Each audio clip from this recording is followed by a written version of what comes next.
Oh yeah, I finally got it. So, a while back, I got myself a Nintendo Switch 2, and I gotta say, I don't regret it at all. Amazing games that didn't work as well on the Switch 1, like Breath of the Wild or Minecraft, now run so much better. And I'm super excited for all the new releases we're getting later this year. But I'm not here to talk about that today. Today I'm here to talk about the game that I got with my Choose Your Game bundle, and that game is none other than...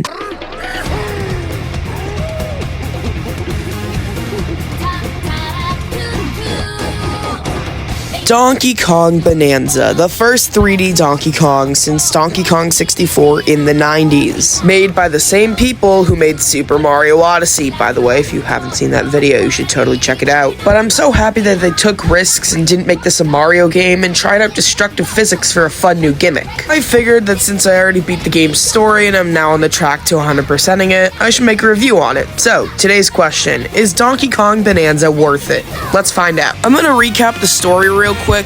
Spoilers if you haven't seen it. You have been warned. So Donkey Kong goes in the mines to get these banana-shaped gems called Banandium.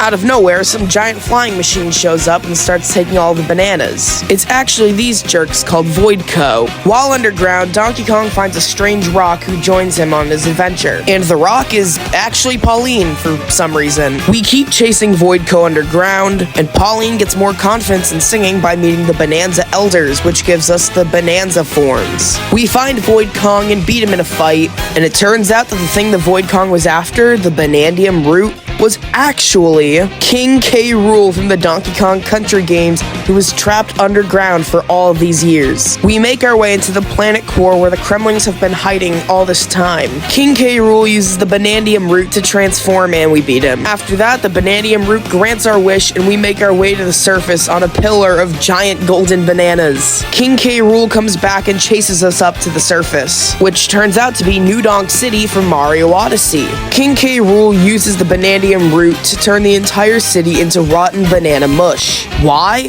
I don't know, man. I think he's just hungry. He transforms once again, and we beat him again. The city goes back to normal, and Pauline and DK part ways. And that's the story. Now let's get into the actual video.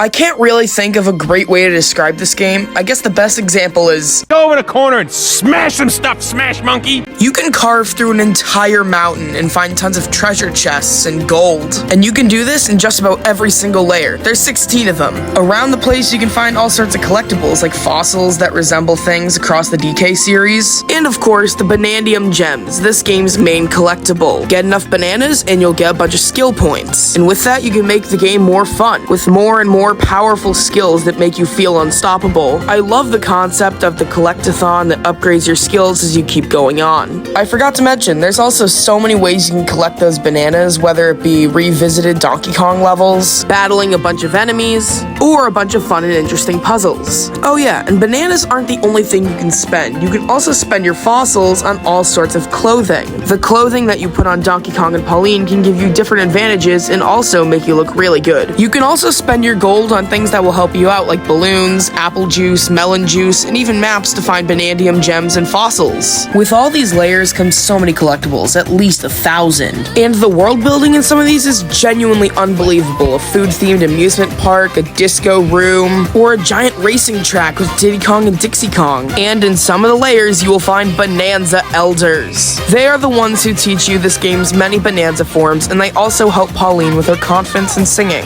Each of these is a little cutscene, and over time you can really see the character development, and then you get your Bananza form. Each one has its own ability. Kong Bananza is basically a stronger version of Donkey Kong, with more destructive power and charge punches. Zebra Bananza can go really fast over things like crumbly bridges and water that most other forms of DK can't. The ostrich one is the most accurate, because as we all know, an ostrich can fly and drop explosive bombs. Elephant Bananza simply just can suck up everything around it and then turn that into chunks. And the Snake Bananza can jump really high. Also, this might be unrelated, but I wish that the Bananza themes did have some English lyrics. I'm fine with the gibberish, but it's just so funny. Listen to it.